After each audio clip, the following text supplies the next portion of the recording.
Yes, folks, al Baghdadi is dead, and our dear leader, Jacinda Ardern, is nowhere to be found. While the world should be celebrating his death, Jacinda Ardern is hiding from the media, and most likely her media is helping her do that. Now, Scott Morrison welcomed his death, describing him as a murderous terrorist responsible for mass misery and destruction.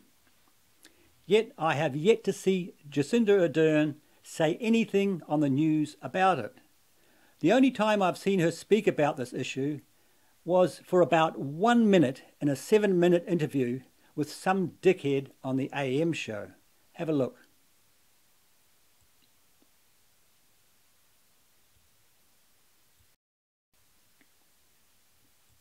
Important. ISIS. Does ISIS still pose a threat to New Zealand? It is a global threat, and I don't think that we can look at terrorism as being these defined, between defined boundaries. We just can't. But ISIS in particular, does ISIS pose a threat, a security threat to New Zealand? Well, as I've just said to you, that if it's creates a global threat, New Zealand is, of course, they're not just within New Zealand's wall, they're all over the world. So it's still creating a global threat, ISIS? Yes, this is not, and this moment in time that we've seen here, yes, this is a blow to their leadership. It's created a leadership vacuum, but of course leaders will be replaceable, and so this I think will temporarily create a vacuum, but I have no doubt that leadership will be replaced. Have you had any advice on how the president viewed this operation, whether there was any audio involved? Apparently he said that, he's described the way that al Baghdadi died and the noises that he was making when he died. Apparently there was no audio. And I tend to, not to comment on the security briefings I get, but B, actually haven't had a full chance to be briefed, so you're not going to get anything out of me on that. Yeah, and that was it, folks. One pointless question designed to make Trump look bad. No celebration of his death. No thank you to Trump for authorizing the mission. No thank you to the US Army for killing that sadistic animal. And you will have noticed she didn't even say the words Islamic extremism. Yeah, but she will say the words white supremacy, because that suits her agenda. Can you remember this? She's acknowledging in a way she hasn't before that New Zealand has been too focused on Islamic extremism, not enough on white supremacy. There has been a bit of a traditional approach, an approach to terrorism that would not necessarily have picked up the form of terrorism, the ideology that New Zealand has experienced on the 15th of March, and that was white supremacy, white nationalism. Yeah, so you can see what's going on there, folks. She's conflating Islamic extremism with white supremacy when they are not even remotely the same. The world does not have a problem with white supremacy, but it most certainly does with Islamic extremism.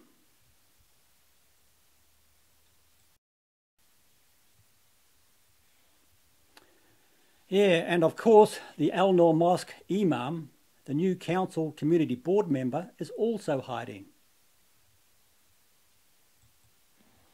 بسم الله الرحمن الرحيم الحمد لله رب العالمين والصلاة والسلام على سيدنا محمد صلى الله عليه وسلم. May the peace and blessings be upon our prophet and all the prophets of God from Adam until Muhammad, peace be upon them all. Thank you very much for inviting me today to address your community and the members. Too much appreciated.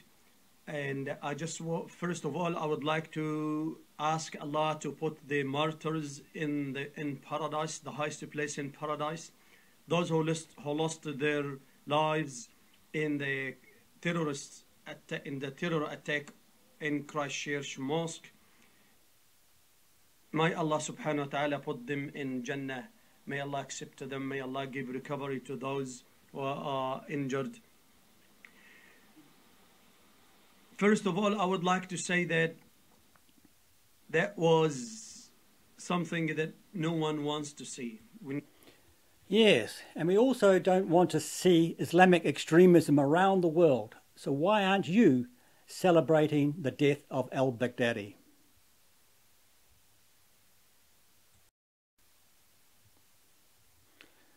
Yeah, and of course, some on the left compared Trump to ISIS. It was a moment that should have united this fractious country. We could use it. Instead, it became more fodder for those who profit from our division. Late Saturday night, the Trump administration announced that thanks to a successful military raid in northwest Syria, the ISIS leader Abu Bakr al Baghdadi had been killed. He died after running into a dead-end tunnel, whimpering and crying and screaming all the way. He was a sick and depraved man, and he died in a vicious and violent way as a coward, running and crying. He died like a dog. He died like a coward. The world is now a much safer place. Sick and depraved, it turns out, is not an overstatement. As the head of the ISIS caliphate, Baghdadi ran one of the most gruesome death cults in human history. In Syria and Iraq, his followers murdered untold thousands, beheaded them, drowned them, set them on fire, often on camera. In the U.S. and in Europe, terrorists pledging alliance to Baghdadi killed hundreds in mass shootings, bombings, and vehicle attacks. So Baghdadi's death is really nothing less than a victory for civilization itself.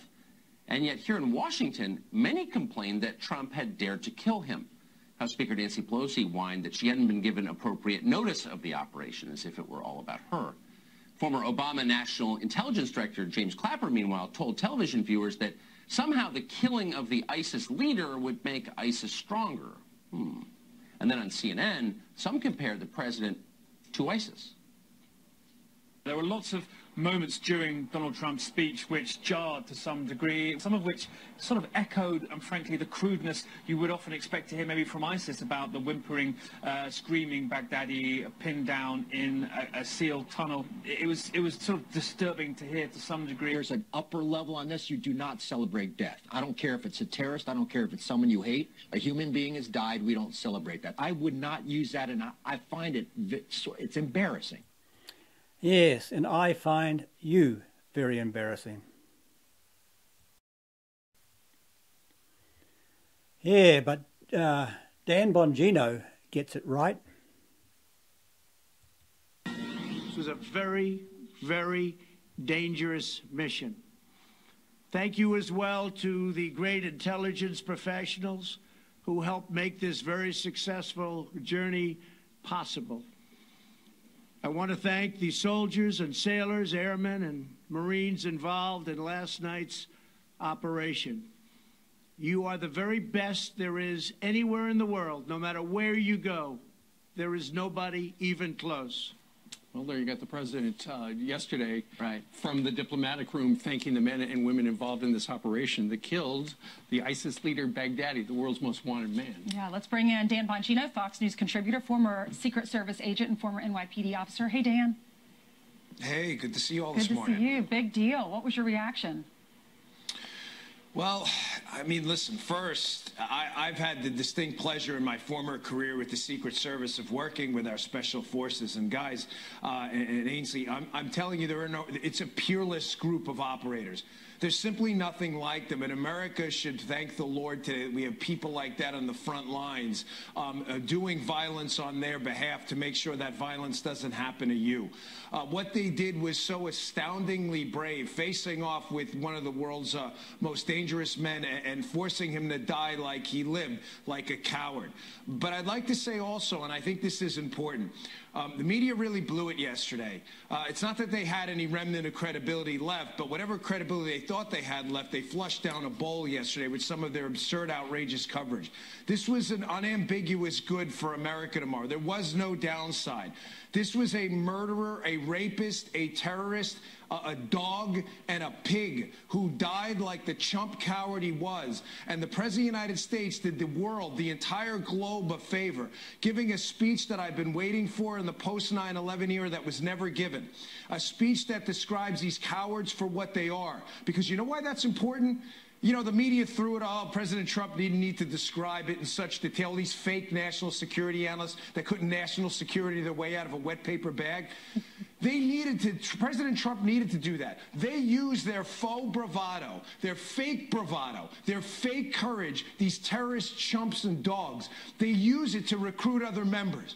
President Trump went out there for the first time and described these dogs, these whimpering cowards, for what they are. When they're staring down the barrel of a 5.56 rifle or a 2.23 from one of our guys, all of a sudden they turn into the whimpering chumps they are. And thank God President Trump told everybody what these chumps really look like. Well, I think you...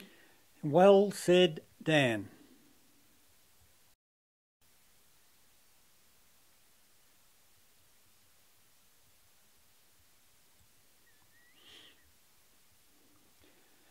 Yes, folks. Thank Christ we've got people like Dan Bongino who say it like it is. But what the hell is wrong with the left? What is it about Trump that drives them up the wall? The death of al Baghdadi is the best thing ever for civilization. But no, they still have to hate Trump.